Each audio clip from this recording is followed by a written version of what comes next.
नमस्कार, मैं हूं कनुप्रिया सत्तन और आप देख रहे हैं लाइव टीवी समाचार। आइए नजर डालते हैं आज की कुछ खास खबरों। खबर गंज बासौदा जिला विदिशा से।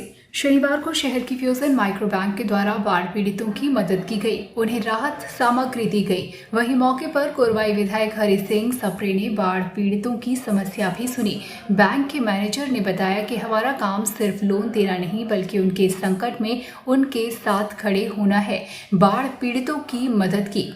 शासकीय माध्यमिक शाला परिसर में शहर की फ्यूजन माइक्रो फाइनेंस लिमिटेड के द्वारा बाढ़ पीड़ितों को राहत सामग्री सौंपी गई। वहीं सब 100 परिवारों ने जनों को ये राहत सामग्री दी गई। इस अवसर पर कोरवाई विधानसभा के विधायक हरि सिंह सप्रे, देवराज सिंह, कंपनी के रीजनल मैनेजर मयंक भटेले, विभांशु शर्मा, प्रदीप यादव, अखिलेश पाराशर उपस्थित। इस अवसर पर कोरवाई विधायक हरि सिंह सप्रे ने कहा कि शासन ने भी बाढ़ से नुकसान का मुआवजा बाढ़ पीड़ितों को दिया है।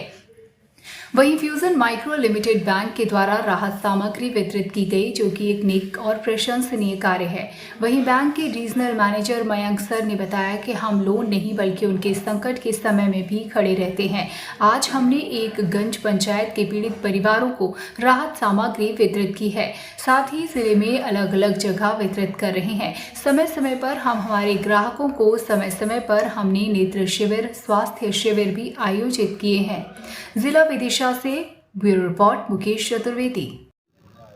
फ्यूजन फाइनेंस कंपनी द्वारा जो समूह को लोन देती, इनके द्वारा इनको बाढ़ पीड़ित जो 4-6 गांव थे, इनके लिए खास सामग्री उपलब्ध कराई है।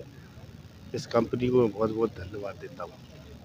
तो आपकी तरफ से भी वितरित किया गया क्या, शासन की तरफ से? शासन की तरफ से तो मकान गिरे 50-50 किलो गेहूँ दिए गए, भोजन कराया गया जब तक जब शिविर में रहे, और इसके बाद मकान गिर गया तो किसी को 80,000, किसी को 50,000, किसी को 95,000, किसी जो जैसी मतलब जिसका नुकसान हुआ है उस हिसाब से व्यवस्था सरकार ने की है।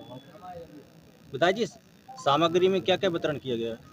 गेहूँ है, वो शक्कर है, चावल है, दाल है, सरसों का तेल है, साबुन है, माचिस है, सभी जो नमकीन है, सब चीज़ है जो गृहस्थी में। कितने दिन की सामग्री वितरित की? लगभग उसमें 10 किलो के लगभग वजन है। तो जिनके मकान गिर गए हैं, क्या उनके मकान भी बनाए जाएंगे? नहीं, मकान के लिए उनको जो मकान के उनको 95,000, 80,000, 70,000 जो मट्टी के थे, तो पर्याप्त व्यवस्था माननीय मुख्यमंत्री जी ने की, शिवराज जी ने। आज तक ऐसी व्यवस्था किसी नेता ही ने नहीं की। इसके पहले भी बाढ़ आई, 2002 में आई थी, 2004 में आई थी, किसी ने नहीं करी जिस प्रकार माननीय मुख्यमंत्री शिवराज सिंह चौहान ने गरीबों की मदद की है। रह गए कुछ 2-4-6 लोग रह जाते हैं, मौके पे नहीं रहते, उसकी व्यवस्था हम अभी एसडीएम से बात करके हमने व्यवस्था की है कि आप दोबारा उनके पास जाइए, जो 5-6 लोग रह गए उनको फिर मिल जाएगा। 10 साल से गंज बासौदा में काम कर रही है। बाढ़ पीड़ितों के लिए हमने राहत सामग्री दी है।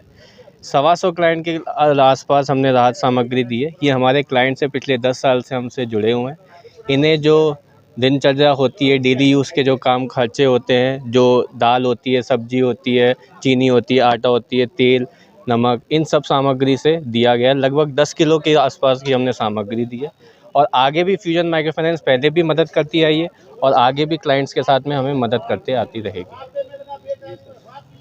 खाद्यान्न सामग्री में और किन किन लोगों को चिन्हित किया गया है, यानी गंज है या और कोई? जो गंज बासौदा में गंज के भी लोग भी हैं, जहाँ बाढ़ पीड़ित होते, जहाँ हमारे क्लाइंट्स थे, और आसपास के जितने भी गांव हैं जो मध्य प्रदेश में हमने बहुत सी ब्रांचेस में भी करें, जैसे शिवपुरी हुआ, गुना हुआ, विदिशा हुआ। 2200 क्लाइंट के आसपास हमने सामग्री दी है जो बाढ़ से ग्रस्त हुए थे। और फ्यूजन माइक्रो फाइनेंस आज से नहीं, पिछले 12 साल से हर एक क्लाइंट का ये लेके चलिए कि सिर्फ हमारा काम लोन बांटने का नहीं है, बल्कि उनकी हर स्थिति में मदद करने के लिए सक्षम है। जी सर, वाकई पहली बार देखने को मिल रहा है कि बैंक किसी कस्टमर को एक इस तरह से लाभ दे रही है। बिल्कुल बिल्कुल, ये हम पहले भी करते हैं और आगे भी करते आएंगे। जब और भी CSR के तहत हम मेडिकल फैसिलिटी इन्हें देते रहते हैं, आई चेकअप देते रहते हैं, इन्हें हम एजुकेट करते रहते हैं डिजिटल इंडिया को लेते हुए, और आगे भी करते आएंगे। मुख्य अतिथि का धन्यवाद। हम अपने मुख्य अतिथि विधायक जी का धन्यवाद करते हैं कि उन्होंने अपना कीमती समय निकाल के यहाँ पे आके अपने क्षेत्र के लोगों के साथ वार्ता करी और सामग्री प्रदान करी। धन्यवाद।